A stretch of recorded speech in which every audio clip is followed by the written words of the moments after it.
Hello everyone, Simon Bard here, and welcome to a new Top 10 list.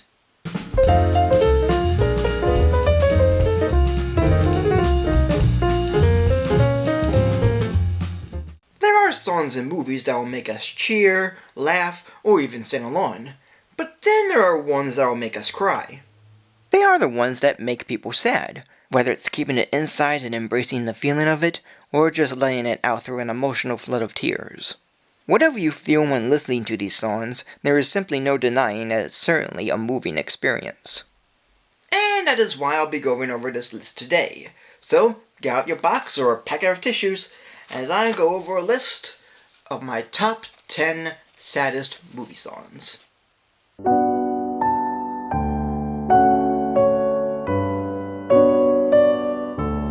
Number 10. Baby Mine from Dumbo. Disney's a company that has made it big when it comes to the drama in their animated films, and their earliest one to do so is in Dumbo. It happens after Dumbo's mother, or Mrs. Jumbo as she's also known, gets chained up and put in a cart for harming a kid that not only made fun of her son, but also harmed him as well. Then one night, Dumbo goes to see where his mother is, and thus the song begins, as it shows all the young circus animals sleeping with their mothers, and Dumbo swings on his mother's trunk. It's very much a soft lullaby and has a very calming feel to it. It shows how even if a mother is separate from her child, she reassures him or her that she'll always be with him or her. Now why it's very low on this list is because, while it's very somber and made me feel sad, it didn't make me cry like it did as a child. Still, the emotional feeling I have for this song is worth mentioning. It's the first Disney film I know to ever make me feel sorry for one of its characters, and hopefully it shall remain as that. Number 9. When She Loved Me from Toy Story 2. The Toy Story films have an abundance of wonderful moments, whether it be pretty funny or very emotional. And once in a while, with endings to films like Toy Story 3 or Inside Out, it's a rare occurrence for a Pixar film to make you feel sad. Yet this song from Toy Story 2 is a nice one. With Woody torn between being with the Roundup gang and going home to Andy, he's about to head home until he notices Jessie by the window. And when Woody tries to apologize, Jessie brings up a truth about her past, and of how similar it was to Woody. And the song plays over flashbacks of Jessie being with Emily, her original owner, and of how much fun they had together. Until Emily grows up and sells Jessie away. Just the idea of giving up a toy you used to love is part of growing up, but when it's done through the eyes of the toy itself, it's quite heartbreaking. But again, the feeling of the song nowadays still holds up, even though I became teary-eyed when first hearing this. The moment is uplifting from the start, only to slowly descend into a depressing reality for the character. And with Sarah McLachlan providing Jessie's singing voice, this is one song that made everyone think differently about their favorite toy. Number 8. Someone's Waiting for You from The Rescuers. I have gone on about this song in my review of it, but let's go more into it. Put simply, it is the best song in the film, and is quite touching. It happens after Madame Medusa refuses to take Penny back to the orphanage once they get the diamond, and thus Penny walks out to the edge of the boat and starts to cry as the song plays, while looking over the night sky and recycled footage from Bambi. I stated in my review of how I found myself crying during this song, but when having to go over it on its own, it really didn't have the same impact since it was just one scene and nothing more. Yet the feeling for it is still present, even if it's not a whole lot. And it is a pretty short scene. But being part of a movie that has problems even for its songs, I can't help but find some enjoyability out of it, and this is one of them. It's pretty calm with its music, has a message of hope in its lyrics, and is sincere in many aspects. While it might make me cry from time to time, the feelings of hope and wanting to be out is more than enough to embrace. Number 7. Ordinary Miracle from Charlotte's Web. Yeah, we have another Sarah McLachlan song, and while Jessie's song has a very good setup about losing a friend, this one is more about embracing the wonders of life, and I have to admit, it's very beautifully done. It most of the time shows what nature offers and not question how they work. It's more of having to appreciate what goes on, and embracing the feelings of it. And in most respects, the same can be said for the song itself. With coming from a movie that's fine for what it is, though we'll see how it compares soon, It's simply fitting for what the film brings, and its uplifting feeling of both hope and wonder do come through. On occasion I cry at it, but it does fill me with such a bizarre mix of joy and sorrow that it gives me a good feeling throughout, all thanks to McLaughlin's angelic voice. It's a very underrated song with glorious music, hopeful lyrics, and uplifting vocals. And for being in a film that has a couple of hits and misses, this song is definitely a big hit in my books. Number 6. May It Be from The Lord of the Rings: The Fellowship of the Ring. I have to say that while I'm not very into the first Lord of the Rings film, yet its sequels are more awesome, I do find it boring with all its talking and its action pretty meh. But even so, the movie's own song, performed by Enya, is such a chilling and wonderful number that it should have been at the end of Return of the King. It's so memorizing, so lovely, and so haunting that you may wonder how a song like this ends up in a film that has action, suspense, and adventure, with touches of feelings and emotions. It sort of feels out of place.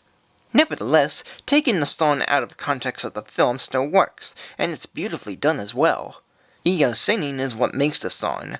She offers such a haunting quality that it would give me chills, as well as shed a tear. Even her elvish vocals are impressive.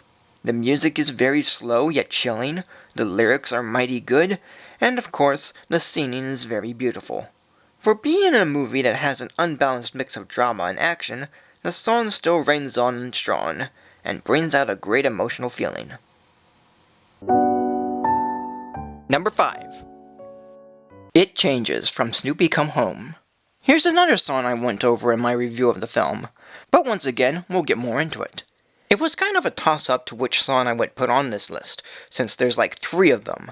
Lila's Theme, a sad reprise of Snoopy Come Home, and this one. But I went with this one because it does something similar to the Toy Story 2 song, Losing a Friend. But unlike Jesse's song where it's on a character that was introduced in the film, here is on a character that has a relationship that lasted for years, from the comics to the TV specials, which makes the moment feel pretty sad.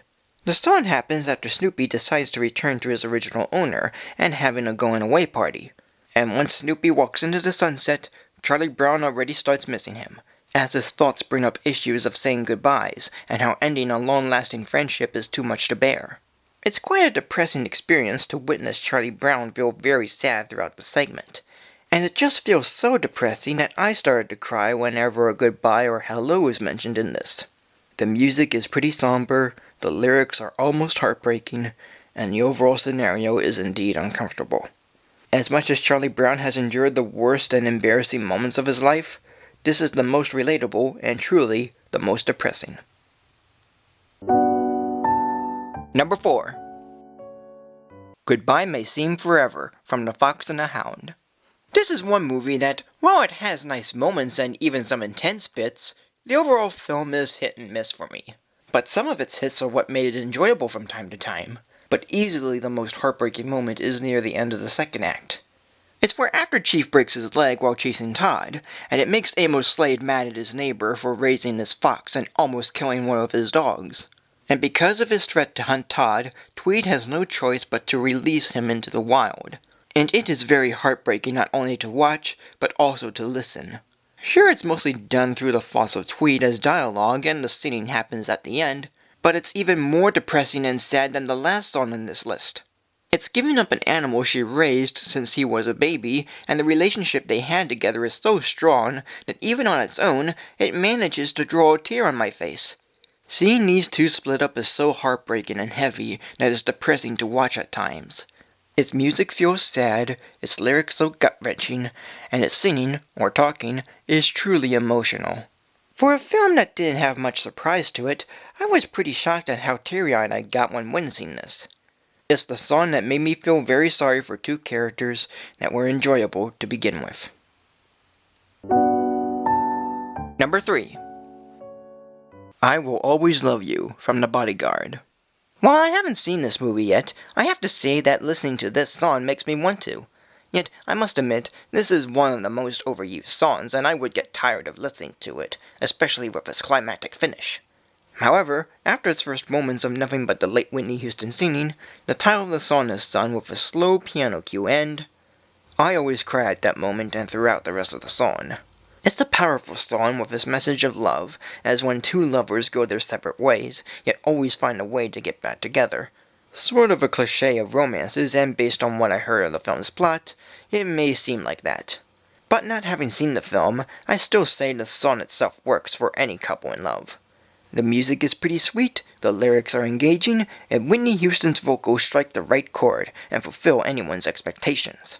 It might be the most overused song and some may be tired of it, but for being one of Houston's best songs, is a guarantee that anyone would be teary-eyed at its wonder. Number 2. My Heart Will Go On from Titanic. As much as I talked about the music for this film, it's no surprise that the song from it is one of the best things about it. And it is truly gut-wrenching. Celine Dion's vocals is one of the main forces behind this. She not only sings it very beautifully, but she brings such an energy to it that you'd sing along with her or become very teary-eyed. Yet it's the latter category where I fall under. But if her voice is not enough, then James Horner's music is another thing that makes this song strong. The late composer's melody feels very majestic, and even then, its first few notes are so uplifting and beautiful that I can't help but get emotional at it. In fact, the whole song is like that. The music is beautiful, the lyrics are beautiful, the singing is beautiful, it's all beautiful. The song would often get me teary-eyed every time I hear it. And yes, it is overused like the last song on this list, but I never get tired of this one.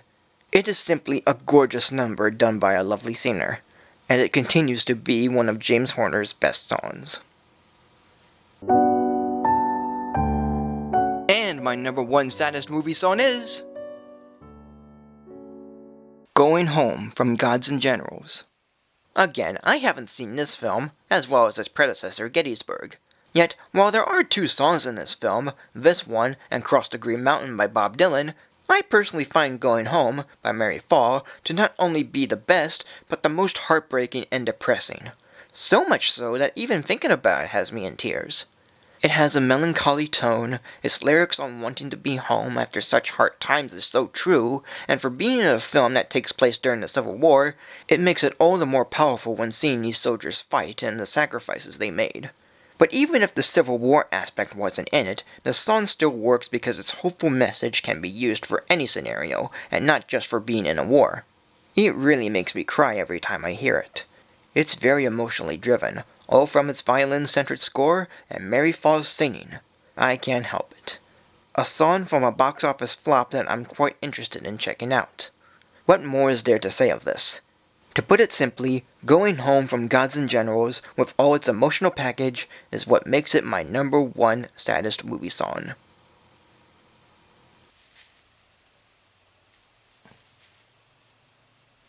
Well, that was pretty depressing. If only there was some way to lighten the mood and it won't be the least miserable. Oh, wait a minute! Next month is March! That means I'll be doing something special that month.